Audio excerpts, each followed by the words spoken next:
ஹாய்மா, எல்லாருக்கும் வணக்கம். இன்றைக்கி சண்டே. நாங்கள் பீஃப் குழம்பும் சிக்கன் குழம்பும் வைக்க போகிறோம். பாருங்கள்.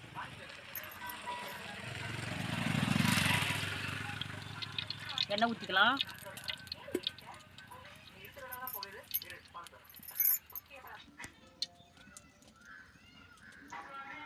எண்ணெய் காஞ்சிடுத்து. சோம்பு போட்டுக்கலாம். சோம்பு பொரிஞ்சதும் அது கூடவே வெங்காயம் போட்டுக்கலாம்.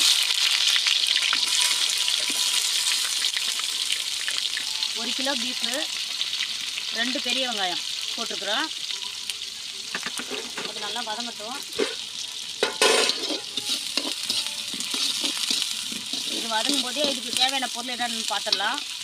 எண்ணெய், சோம்பு, வெங்காயம், தக்காளி, புதினா, இஞ்சி பூண்டு பேஸ்ட்டு, மிளகாத்தூள், மஞ்சள் தூள், உப்பு.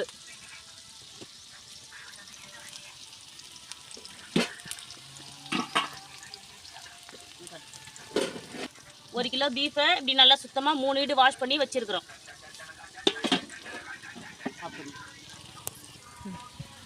இந்த பக்கம் சட்டி காய போட்டிருக்கிறோம். சிக்கன் குழம்புக்கு எண்ணெய் ஊற்றிக்கிறோம். ஒரு குழிக்கரண்டி எண்ணெய்.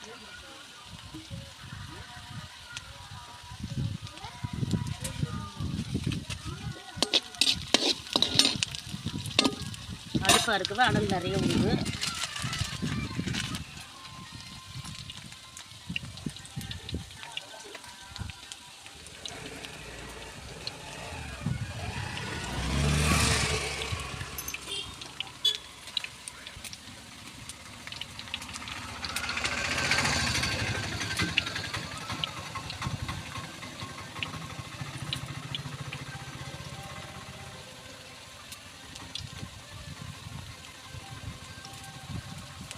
இன்னொரு சட்டி காஞ்சிடுது, எண்ணெயும் காஞ்சிடுது.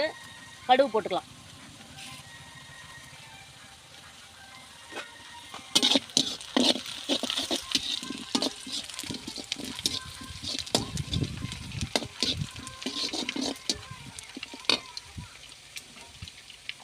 இந்த குழம்புக்கு தக்காளி போட்டுக்கலாம்.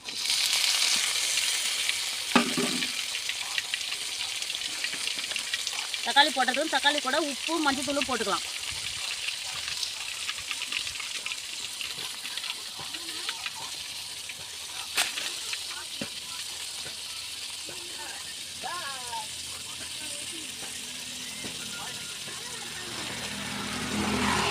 இந்த பக்கம் வதங்கட்டும்.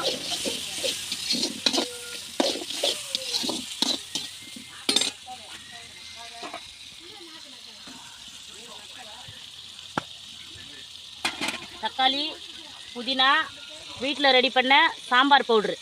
நாங்கள் வீட்டிலே ரெடி பண்ண சாம்பார் பவுட்ரு. இது நான் உங்களுக்கு ஒரு நாளைக்கு வீடியோ போடுறேன், பார்த்து நீங்கள் செய்யுங்க. இந்த சாம்பார் பவுட்ரு சூப்பராக இருக்குது.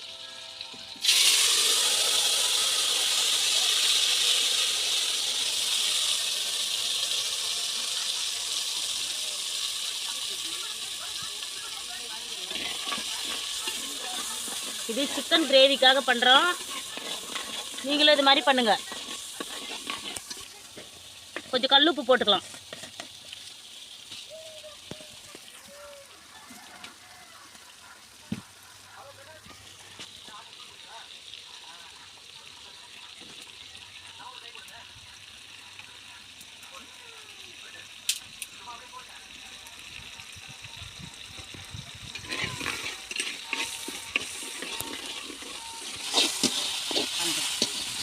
பாருங்கள், இந்த அளவுக்கு நல்லா வதங்கணும்.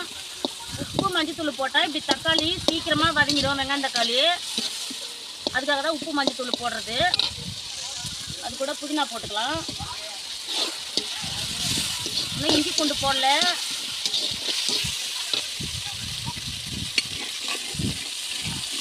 இந்த பக்கம் இந்த மசாலா எண்ணெயிலே போட்டு வதக்கியாச்சு. இப்போ அது கூட சிக்கன் போட்டுக்கலாம்.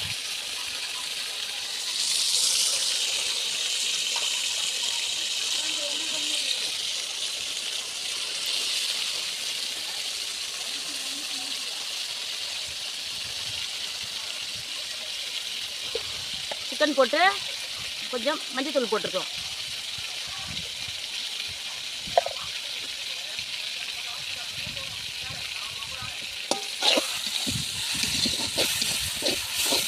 நம்ம ஒரே நேரத்தில் 2 பக்கம் வேலை பார்க்குறோம் பாருங்கள்.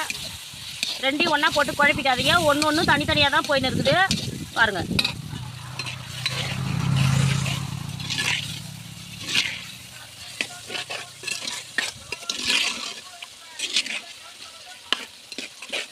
இந்த சிக்கன் கிரேவிக்கு புதினா வந்து அந்த சாம்பார் பவுடரோடு போட்டு அரைச்சிருக்கிறேன். அதனால் இதில் புதினா தெரியலன்னு நினைக்காதீங்க. ஏற்கனவே இதில் நான் போட்டு அரைச்சிருக்கிறேன்.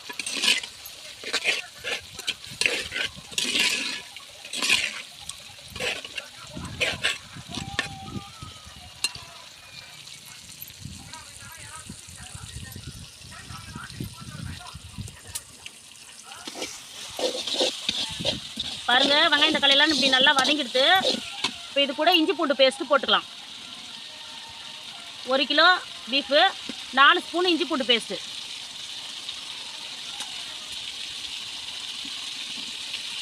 போதும். இது 100 கிராம் இஞ்சி, 100 கிராம் பூண்டு, 2 ஒன்றா சேர்த்து அரைச்சிருக்கிறோம். அதில் 4 ஸ்பூன் போட்டிருக்கிறோம்.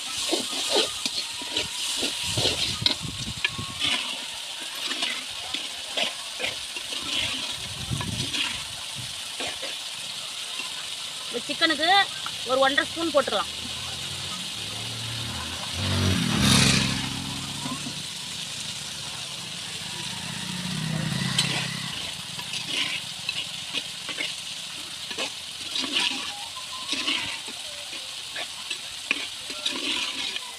இப்படி வதங்கிடுது, எல்லாமே ஒன்றா வதங்கிடுது. இப்போ கறி போட்டுக்கலாம்.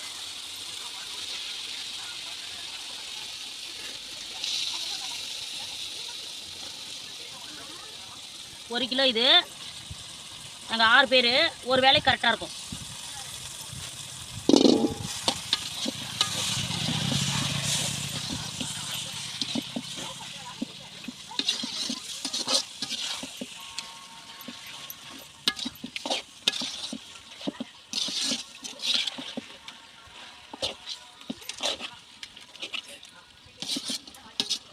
இது ஒரு 5 நிமிஷம் மூடி வைக்கலாம்.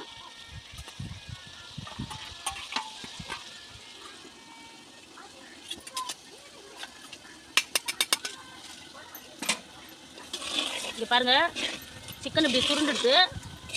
இப்போ இதில் வேணுன்ற அளவுக்கு தண்ணி ஊற்றிக்கலாம்.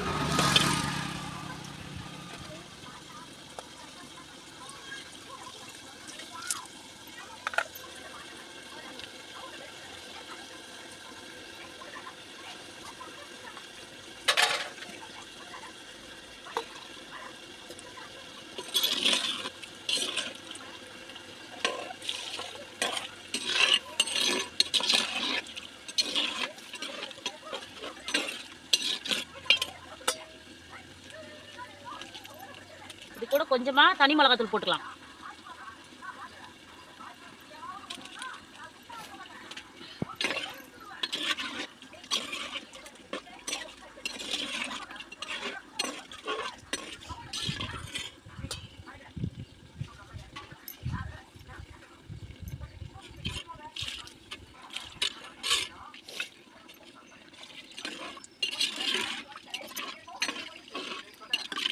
இது கொதிக்கட்டும். கொஞ்ச நேரம் ஒரு கொதி வந்ததும் உப்பு பார்த்துக்கலாம். உப்பு பார்த்து போட்டுக்கலாம். மூடி விட்டலாம். இப்போ திறந்து பார்க்கலாம். 10 நிமிஷம் ஆயிடுச்சு. இது பாருங்கள், இது நல்லா எண்ணெயில் வதங்கிருக்குது கறி. இப்போ இதில் மிளகாத்தூள், மஞ்சத்தூள் போட்டுக்கலாம். வீட்டு மிளகாத்தூள் காலி ஆயிடுச்சு, அதனால் நாங்கள் ஆச்சி மிளகாத்தூள் தான் போடுறோம். வீட்டு மிளகாத்தூள் இருந்தால் நீங்கள் போட்டுக்கங்க, இல்லைன்னா ஆச்சி மிளகாத்தூளும் நல்லா தான் இருக்கும். கொஞ்சோண்டு தனி மிளகாத்தூளும் போட்டுக்கிறோம். இது நல்லா வதக்கிக்கலாம். நாங்கள்லாம் ஒரு சில நேரம் கறி செய்யும்போது புளி ஊற்றி செய்வோம். அது எங்களுக்கு அந்த டேஸ்ட் பிடிக்கும்.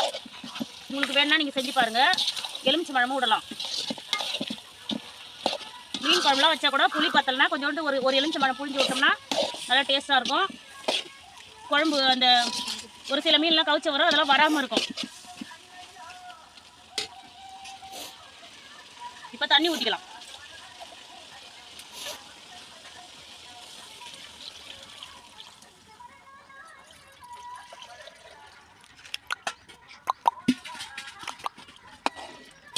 நமக்கு எவ்வளோ தண்ணி தேவையோ அவ்வளோ தண்ணி ஊற்றிக்கலாம். இது குழம்பு நல்லா கொதிக்கணும். அதனால் நான் இது சொம்பால் இது வந்து 700 மில்லி பிடிக்கும் இந்த சொம்பு. இதில் 2 சொம்பு தண்ணி வச்சுருக்கிறோம். இப்போ இது நம்ம உப்பு பார்த்துக்கலாம்.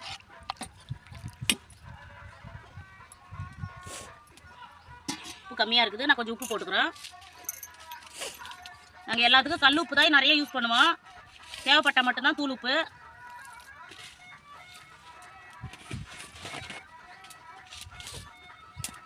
இப்போ இதை மூடி விட்டுடலாம்.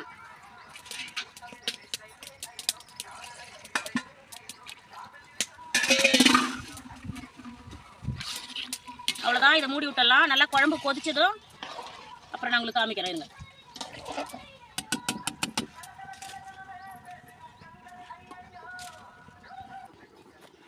வாங்கம்மா, குழம்பு ரெடி ஆகிடுது, பார்க்கலாம் வாங்க. இப்போ பாருங்க, இப்படி நல்லா குழம்பு கொதிச்சு எண்ணெய் பிரிஞ்சு வரணும். இப்போ இந்த குழம்பு ரெடி ஆகிடுச்சு, குழம்பு இறக்கலாம்.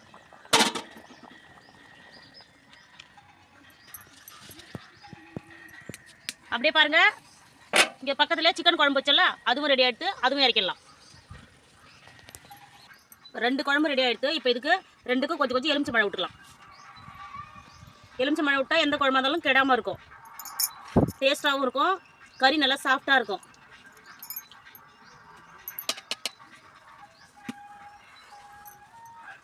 அடுப்பில் இருக்கும்போதே புழிஞ்சு விட்டா குழம்பு லைட்டாக கசப்பு தெரிகிற மாதிரி இருக்கும் எலுமிச்சை பழம்.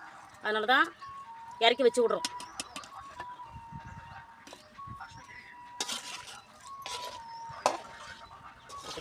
இங்கே பாருங்கள் குழம்பு எப்படி இருக்குது பாருங்கள். இப்படி தான் வைப்போம் நாங்கள். நீங்களும் செய்து பாருங்கள். செஞ்சு பார்த்துட்டு சாப்பிட்டு டேஸ்ட் எப்படி இருக்குதுன்னு சொல்லுங்கள்.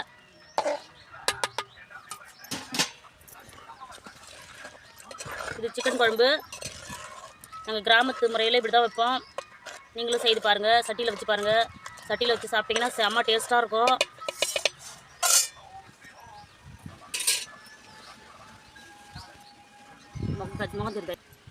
வாங்க, நான் சொன்ன மாதிரி செஞ்சு பாருங்கள். செய்து சாப்பிட்டு பார்த்துட்டு எப்படி இருக்குதுன்னு சொல்லிட்டு கமெண்ட் பண்ணுங்கள், சப்ஸ்கிரைப் பண்ணுங்கள், லைக் பண்ணுங்கள். தேங்க்யூ.